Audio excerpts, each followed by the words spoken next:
Bendito el nombre del Señor que nos tiene en esta noche en la comunión. Gracias al Señor que podemos adorarle en espíritu y en realidad. Es un gozo para nosotros poder estar delante del trono, el trono de gracia, donde hemos alcanzado oportuno socorro por la sangre preciosa de Jesús que fue derramada en ese lugar santísimo, en ese propiciatorio. Y ahí es donde tenemos comunión con Dios. Le damos gracias al Señor por Jesucristo. Estamos, hermanos, estudiando la palabra en el Evangelio según San Mateo.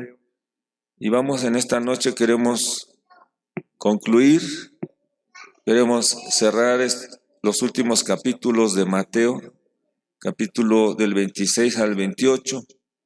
Es la conclusión de Mateo y estamos orando y le damos gracias al Señor por habernos permitido estudiar este libro y por poder concluir en esta noche el Evangelio según San Mateo.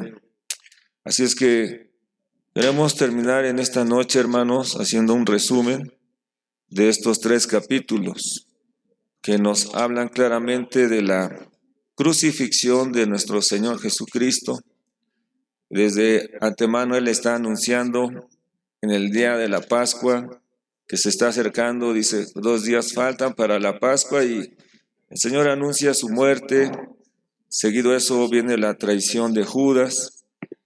Además vienen los sacerdotes a apresar a nuestro Señor para llevarlo a la cruz del Calvario. Así es que después de que Él muere, es sepultado y resucita al tercer día, encontramos que fueron a buscarlo y su tumba estaba vacía, pues el Señor había resucitado.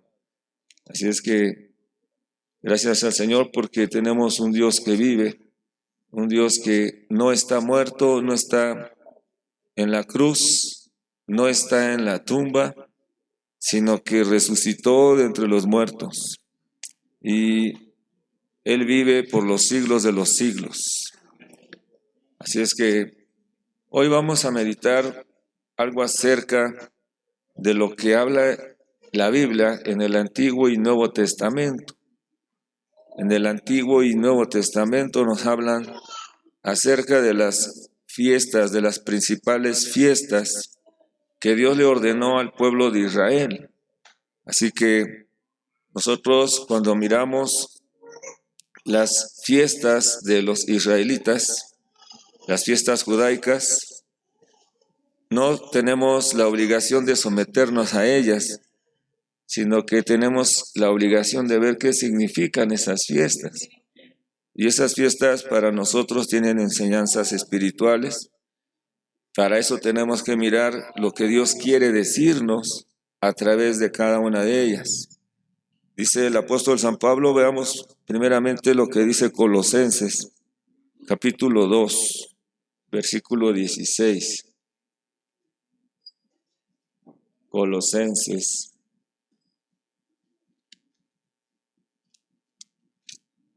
Capítulo 2, versículo 16.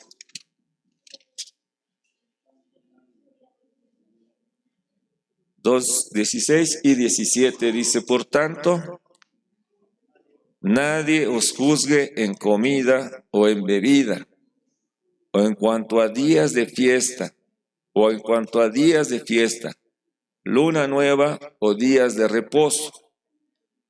Vamos a repetir el versículo 17, dice, todo lo cual es sombra, todo lo cual es sombra de lo que ha de venir, pero el cuerpo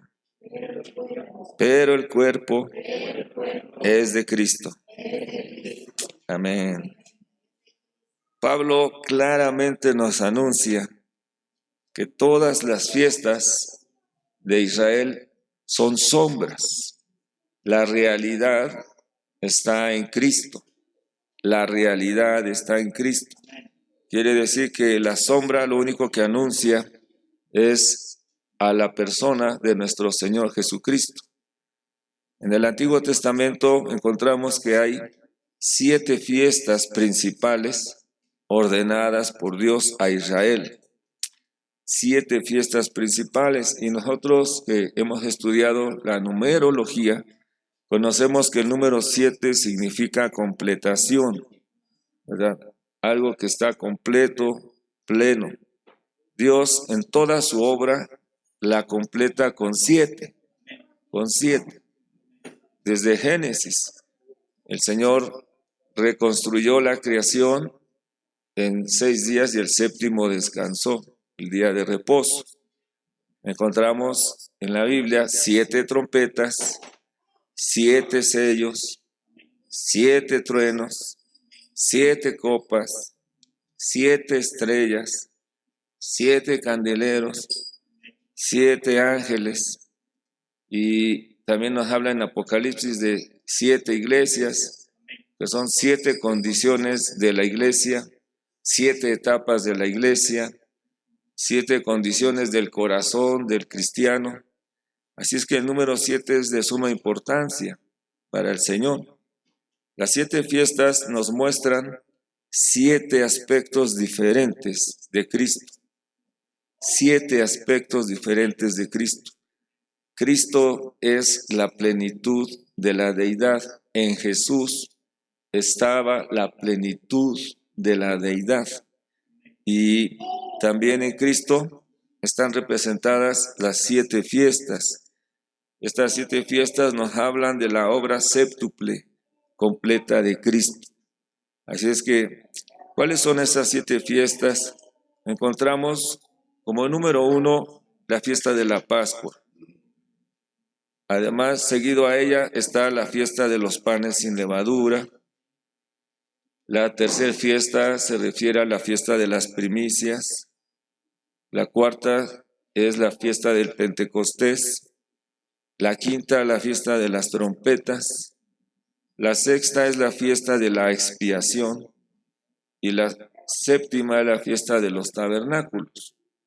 Tenemos 7 fiestas que celebran los israelitas. Pero como ya vimos, Pablo, que escribe las epístolas del Nuevo Testamento, 14 de ellas, Pablo es un apóstol enviado a los gentiles, a nosotros para edificar el cuerpo de Cristo. Así es que Pablo nos explica claramente que todas esas fiestas solamente son sombras que apuntan o están dirigidas a nuestro Señor Jesucristo.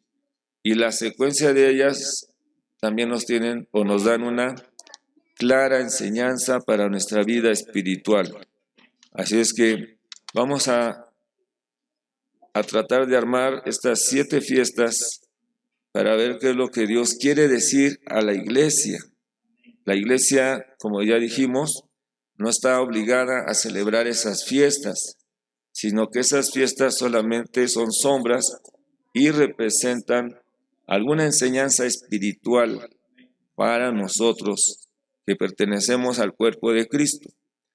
Encontramos como número 1 la fiesta de la Pascua.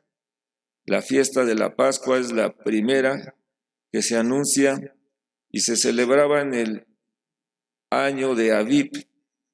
Era la primera fiesta del año. Ella nos indica claramente que nuestra vida espiritual comienza con Cristo. Además, en la reunión anterior explicamos lo que es la Pascua. La Pascua, que significa pasar por alto. Y vimos que Cristo es nuestra Pascua. Nuestra Pascua.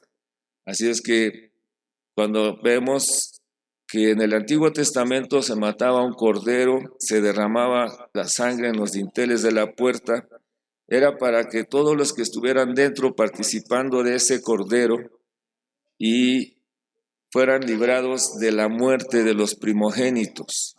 Así es que eso nos muestra claramente que nosotros hemos participado de Cristo como nuestra Pascua, y la sangre de Jesús es la que a nosotros nos ha librado de la muerte eterna.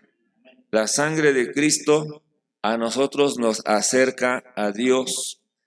La sangre que fue derramada en la cruz del Calvario, además, reconcilia todas las cosas.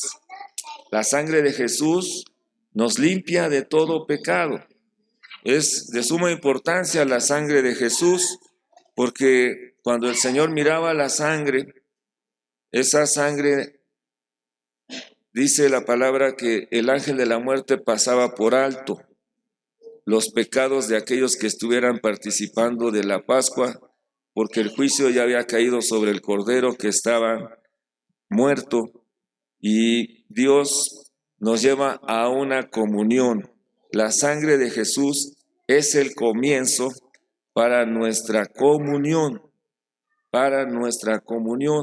Algunos cristianos piensan que el ayunar nos va a llevar a la comunión con Dios. Otros piensan que es la alabanza la que nos conduce a Dios. Y hay muchas ideas religiosas. Sin embargo, la Biblia nos muestra que la sangre de Cristo, la sangre de Jesús, es la que nos acerca al Señor. Esa sangre que fue derramada en la cruz del Calvario es el inicio de nuestra vida espiritual, es el comienzo de nuestra vida espiritual. Seguido a ello, viene una segunda fiesta. La segunda fiesta tiene que ver con los panes sin levadura. La levadura representa la maldad o el pecado o la hipocresía. El Señor quiere que participemos de la Pascua con panes sin levadura, sin maldad, sin pecado, sin hipocresía. Así es que en la cruz del Calvario nosotros fuimos circuncidados. La circuncisión que celebran los judíos, para nosotros es la expulsión del pecado del corazón. Así es que nosotros hemos sido circuncidados ya del corazón. Y ahora Dios nos invita a participar de ese pan sin levadura. Ese pan sin levadura representa a Cristo. Cristo es el pan sin levadura. Él es el pan sin pecado, sin maldad, sin hipocresía. Solo lo encontramos en la persona de Jesucristo. Así es que Cristo es nuestro alimento y el Señor nos invita a participar de ese alimento. Así es que comer de ese pan sin levadura, nos lleva a participar, a tener la comunión con nuestro Señor Jesucristo o nuestra participación con Jesús. Aleluya. La tercera fiesta que ellos celebraban o celebran los judíos es la fiesta de las primicias. La fiesta de las primicias. Esa fiesta tiene que ver con los primeros frutos. Antes de la cosecha general venían los frutos. La fiesta de las primicias tiene que ver también con nuestro Señor Jesucristo. Como ya mencionamos, esas 7 fiestas solo son sombras de una realidad. La realidad la encontramos en nuestro Señor Jesucristo. Las primicias tienen que ver con la resurrección de nuestro Señor Jesucristo. Primera de Corintios 15, capítulo 15, versículo 20. Primera de Corintios 15.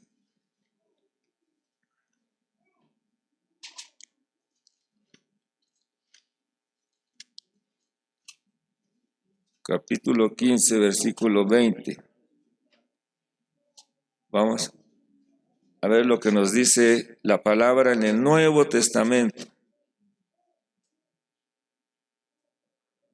Dice mas ahora Cristo ha resucitado de los muertos, primicias de los que durmieron es hecho, porque por cuanto la muerte entró por un hombre, también por un hombre la resurrección de los muertos. Aleluya. Así es que nosotros participamos de la Pascua que representa la muerte de Cristo por nosotros. También participamos de los panes, que es nuestra participación con Cristo. Y las primicias tienen que ver con la resurrección de nuestro Señor Jesucristo. Entonces veamos que todo tiene un orden y las fiestas que celebran los judíos para nosotros también nos llevan a tener una experiencia espiritual. Así es que en la cruz del Calvario, nuestro Señor Jesucristo quitó todo lo negativo del universo. En la cruz del Calvario, el Señor quita primero lo negativo, porque con su muerte, el Señor lo primero que logró con su muerte es nuestra redención. Se los voy a repetir. Logró 5 asuntos muy importantes en la cruz. En la cruz el Señor nos redimió. En la cruz del Calvario, seguido a eso, nos perdona los pecados. En tercer lugar, en la cruz del Calvario, el Señor nos limpia de todo pecado. En cuarto lugar, el Señor nos justifica. Y por último, nos reconcilia. Éramos enemigos de Dios, mas ahora hemos sido reconciliados por la muerte de su Hijo. 5 asuntos o 5 aspectos muy importantes que tienen que ver con la cruz del Calvario. Nos redime, nos perdona, nos limpia, nos justifica y ahora nos reconcilia. Ahora ya estamos redimidos, quiere decir que el Señor nos compró porque estábamos muertos en delitos y pecados, éramos esclavos y el Señor nos compra con su sangre preciosa. Una vez comprados, somos perdonados por la muerte de Jesús. Además, el Señor nos está limpiando y nos presenta justos delante del Padre por un solo sacrificio hecho perfecto una vez y para siempre. Así es que hemos sido justificados y como éramos enemigos de Dios, ahora hemos sido reconciliados. Esos 5 aspectos se lograron en la cruz del Calvario. Pero como ya hemos visto que Cristo no quedó en la cruz, sino que fue sepultado, así es que en la resurrección de nuestro Señor Jesucristo se lograron otros aspectos diferentes. Quiere decir que en la cruz el Señor quita todo lo negativo y en la resurrección el Señor suple cosas nuevas. Así es que son 2 aspectos diferentes. En la cruz se llevan a cabo 5 aspectos y en la resurrección el Señor suple cosas nuevas. Por eso era importante que el Señor resucitara. ¿Qué es lo que el Señor logró en la resurrección? En la resurrección el Señor logra, por número 1, Él nos regenera. Quiere decir que tenemos ahora una nueva vida. El Señor ha venido a regenerarnos, a generar otra clase de vida. Eso lo logra en la resurrección. En segundo lugar, el Señor nos santifica. Nos está santificando. En tercero, nos transforma. Cuarto, nos conforma. Y por último, el Señor nos va a glorificar. 5 aspectos muy diferentes. Y en la resurrección, dice 1 Corintios, capítulo 15. 1 Corintios, capítulo 15.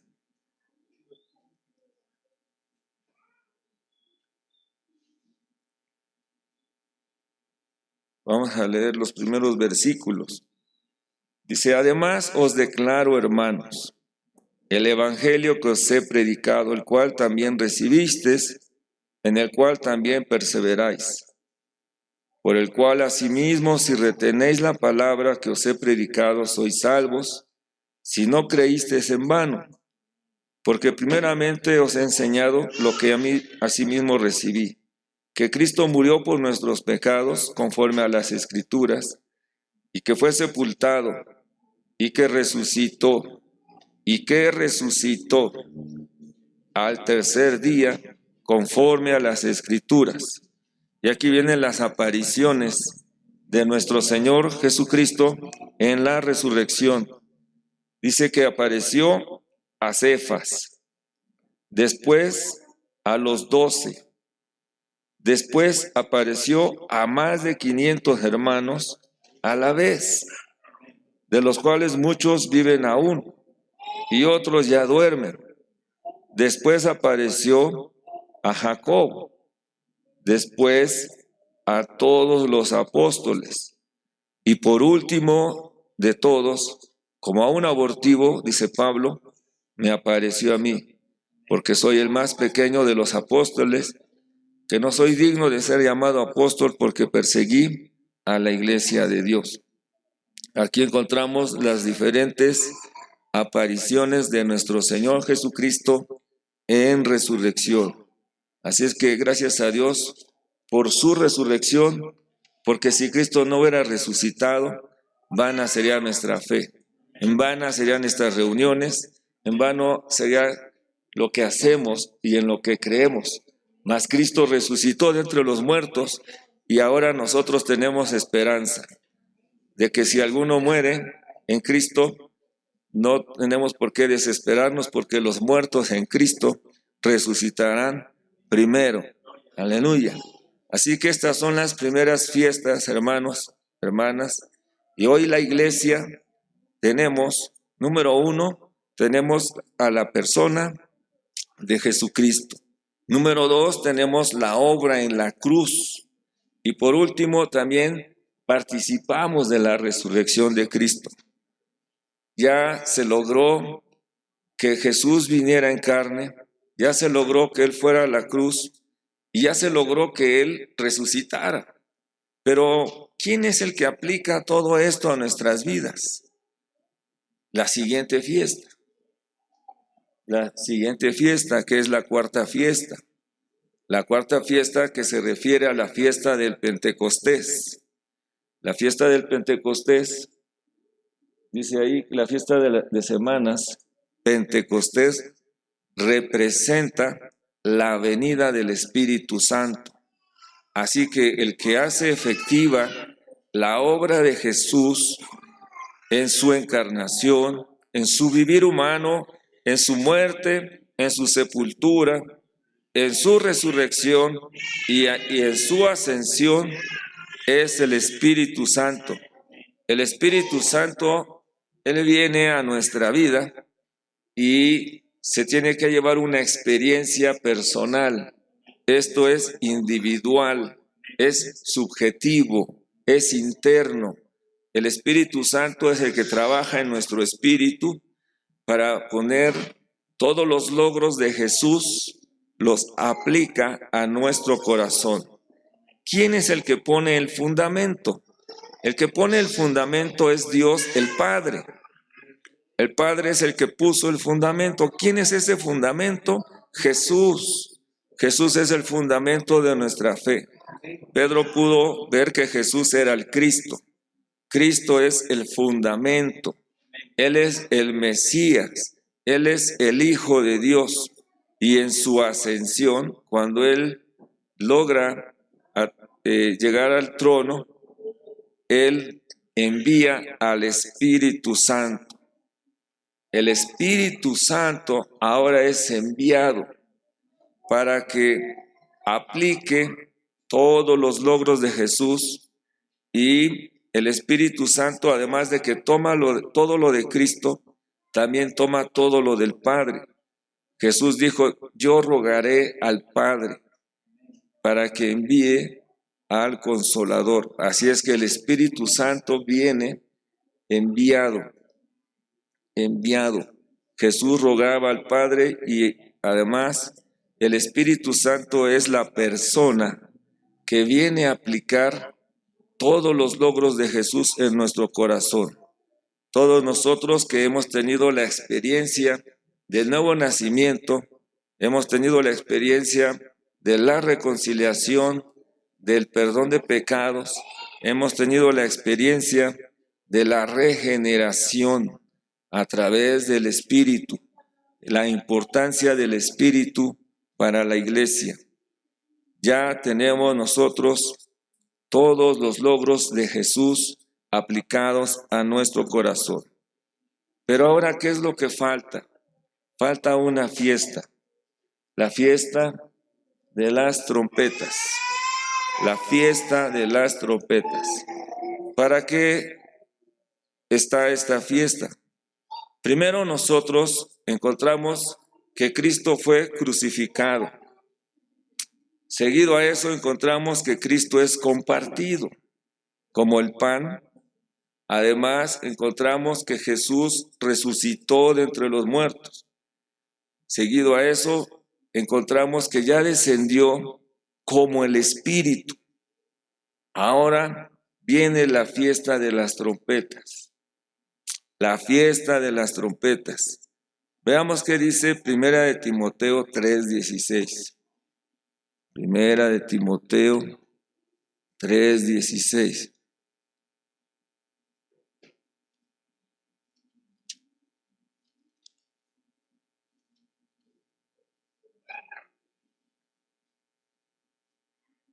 Dice Primera de Timoteo 3:16. E indiscutiblemente grande es el misterio de la piedad. Dios fue manifestado en carne.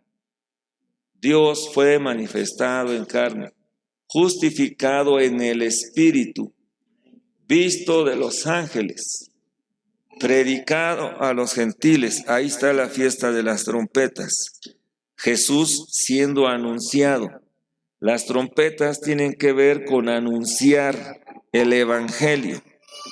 Las trompetas tienen que ver con que Cristo sea predicado a los gentiles, creído en el mundo y recibido arriba en gloria. ¿Quién va a predicar el Evangelio? ¿A quién le corresponde anunciar todo lo que Jesús ha logrado? Si ya el Espíritu Santo vino a nuestra vida, si ya el Espíritu Santo aplicó los logros de Jesús, ahora la iglesia tenemos el privilegio de anunciar. A nosotros nos toca participar de la fiesta de las trompetas. ¿Cómo es que participamos? Anunciando, predicando el Evangelio a toda criatura.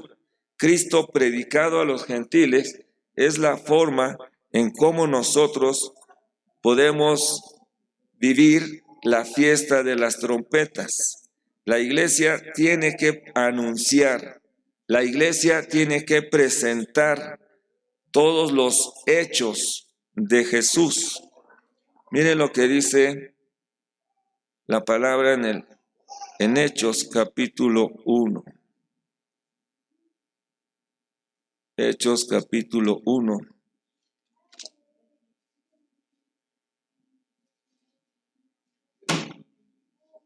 Hechos capítulo 1, versículo 1 dice. En el primer está escribiendo, ¿quién es el que escribe este libro de Hechos? Es Lucas. Lucas escribe y dice, en el primer tratado, oh Teófilo, hablé acerca de todas las cosas que Jesús comenzó a hacer y a enseñar. Comenzó a hacer y a enseñar.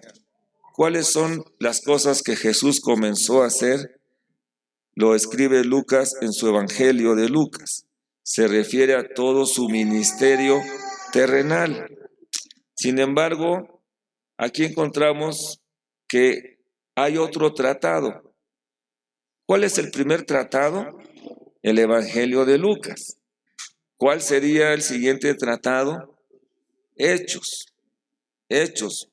Si el primer tratado nos habla del ministerio terrenal, el segundo tratado nos está hablando de la continuación de Cristo a través del Espíritu Santo. Su ministerio celestial ahora es otorgado a la iglesia. Dios comisiona a la iglesia. El libro de los Hechos en realidad nos habla de los hechos. Algunos estudiantes lo mencionan como los Hechos de los Apóstoles, pero en mi interpretación personal, más bien serían los hechos del Espíritu Santo, porque es el Espíritu Santo quien está trabajando a través de la iglesia. Es el Espíritu Santo quien hace la obra. Cuando algunos quieren engañar a los apóstoles, allá en Ananías y Zafira, en una ocasión, quisieron engañar a los apóstoles y ellos mismos dijeron: no nos engañas a nosotros, estás engañando a Dios. Estás engañando al Espíritu Santo, porque el Espíritu Santo ya moraba en la iglesia. Así es que nosotros tenemos el privilegio de anunciar todas las virtudes, todos los logros de Jesús. Nos es dado ese privilegio. No es a los ángeles, no es a los arcángeles, no es a los querubines, no es a ninguna esfera espiritual, ninguna jerarquía espiritual. Le es dada ese privilegio, le es dado a la iglesia, el cuerpo de Cristo. A usted y a mí nos dieron esa responsabilidad de anunciar las virtudes de aquel que nos llamó de las tinieblas a su luz admirable.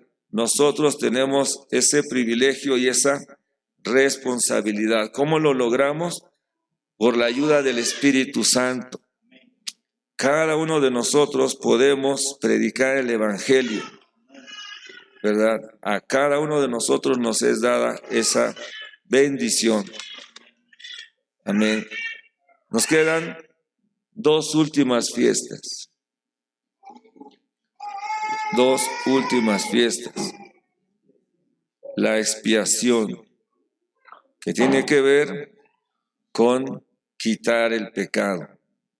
La expiación es el aspecto que nos señala a Cristo en su virtud de abogado. Cristo ahora es nuestro abogado. Primer cosa que vemos en Jesús, Jesús crucificado. Segundo, Jesús compartido. Tercero, Jesús resucitado. Cuarto, Jesús ascendido. Quinto, Jesús derramado como el Espíritu a nuestra vida. Sexto, ahora Jesús tiene que ser anunciado. Y para eso viene la sexta fiesta. Cristo intercediendo por nosotros. Gracias al Señor que no estamos solos. Tenemos en el tercer cielo, a la diestra del Padre, está Cristo intercediendo por la iglesia. Y además, aquí en la tierra tenemos al Espíritu Santo. Nosotros tenemos un abogado allá en el cielo y tenemos una ayuda acá en la tierra, al Espíritu Santo. ¿Estás triste? Tenemos al Consolador.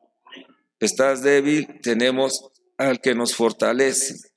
El Espíritu Santo es la persona que además intercede por nosotros.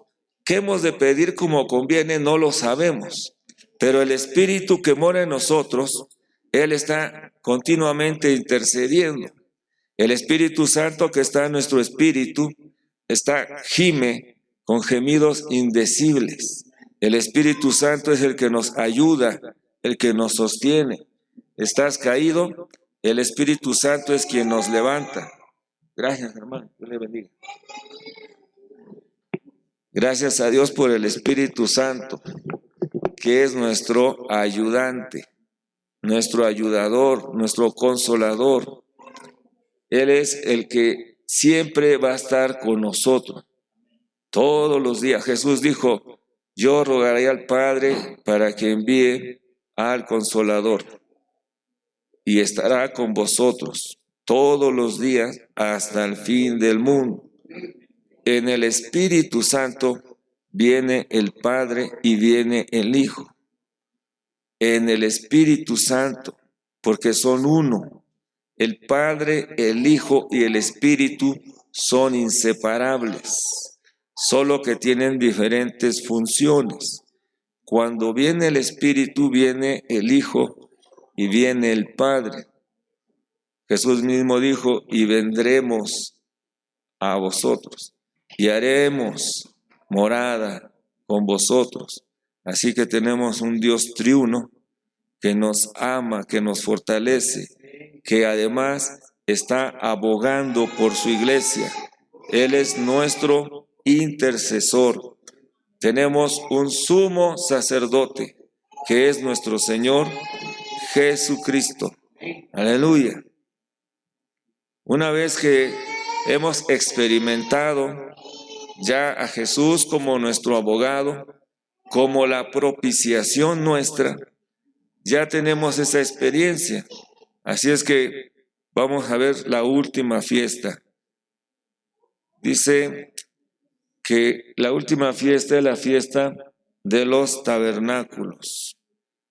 Esta fiesta de los tabernáculos, ¿qué es lo que hace o qué es lo que nos recuerda? Esta fiesta nos recuerda nuestra condición de que somos peregrinos. Esta fiesta lo que quiere mostrarnos es que usted y yo no pongamos nuestra mirada en la tierra, que somos extranjeros, que debemos de pensar en la segunda venida de Jesús. Veamos lo que dice 2 de Corintios, capítulo 5. Segunda de Corintios, capítulo 5.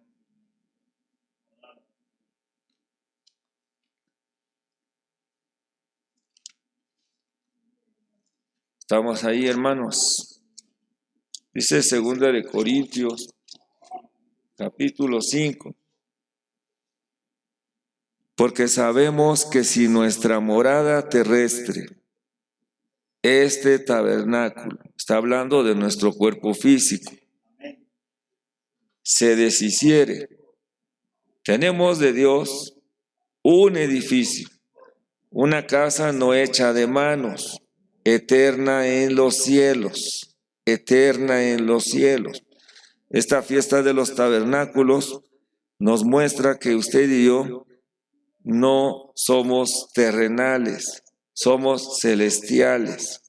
Y dice el versículo 2, y por esto también gemimos, deseando ser revestidos de aquella nuestra habitación celestial, pues así seremos hallados vestidos y no desnudos, porque asimismo los que estamos en este tabernáculo, en este cuerpo físico, gemimos con angustia. Si pudiéramos escuchar a nuestro hombre interior, si pudiéramos escuchar a nuestro espíritu gime. No quisiera ya estar más en este tabernáculo, en esta habitación. Nuestro espíritu ya quisiera ser revestido, ¿verdad? Que nuestro cuerpo físico sea glorificado. Porque si no se alcanza la glorificación en nuestro cuerpo físico, entonces seremos hallados desnudos. ¿Cómo es que somos hallados desnudos sin el cuerpo físico? Nos presentaremos solamente con nuestro espíritu y sin nuestra habitación terrenal. Nosotros tenemos este cuerpo que es nuestra habitación terrenal. Sin embargo, el Señor quiere darnos una habitación celestial. ¿Cuál es esa habitación celestial? Es este cuerpo ya glorificado. ¿A qué se refiere la glorificación? A que mientras estamos en este cuerpo, aunque somos cristianos, aunque tenemos al Espíritu Santo en nuestro espíritu, pero todavía tenemos el pecado en este cuerpo. Así es que el pecado en el cuerpo tiene que ser expulsado. Pablo lo dijo, ¿verdad? Miserable de mí. ¿quién me librará de este cuerpo de muerte? Él se dio cuenta que el pecado moraba en su cuerpo físico. Así es que nosotros, los que hemos nacido de nuevo, tenemos esa experiencia de que en el cuerpo todavía mora el pecado, en el cuerpo físico. En nuestro espíritu mora el Espíritu Santo, pero nuestro cuerpo todavía no ha sido alcanzado por el Espíritu Santo. Que se tiene que alcanzar primero es nuestra alma, que es la segunda parte de nuestro ser, y ahí es donde dice Tesalonicenses, que todo nuestro ser, espíritu, alma y cuerpo, se ha guardado irreprensible. Quiere decir que todavía falta que nuestra alma sea cautivada por el Espíritu Santo, y por último, nuestro cuerpo físico. Dice el versículo 4, porque asimismo los que estamos en este tabernáculo gemimos con angustia, porque no quisiéramos ser desnudados, o sea, sin el cuerpo, sino revestidos, quiere decir con el cuerpo glorificado, para que lo mortal, este cuerpo físico, sea absorbido por la vida que está en nuestro espíritu. Esa vida quiere absorber a nuestra alma y quiere absorber nuestro cuerpo. La vida quiere absorber lo mortal, la vida de Cristo que está en nuestro espíritu. Dice el versículo 5, mas el que nos hizo, para esto mismo es Dios, quien nos ha dado las arras, es la entrada, la garantía, el enganche. Eso está en nuestro espíritu. Nos ha dado las arras del espíritu. Pero como ya se dio el enganche, falta que se den los mensuales. ¿A qué se refiere? A que el espíritu quiere seguir ganando todo nuestro ser, la vasija, nuestra alma. Cada día sus misericordias son nuevas.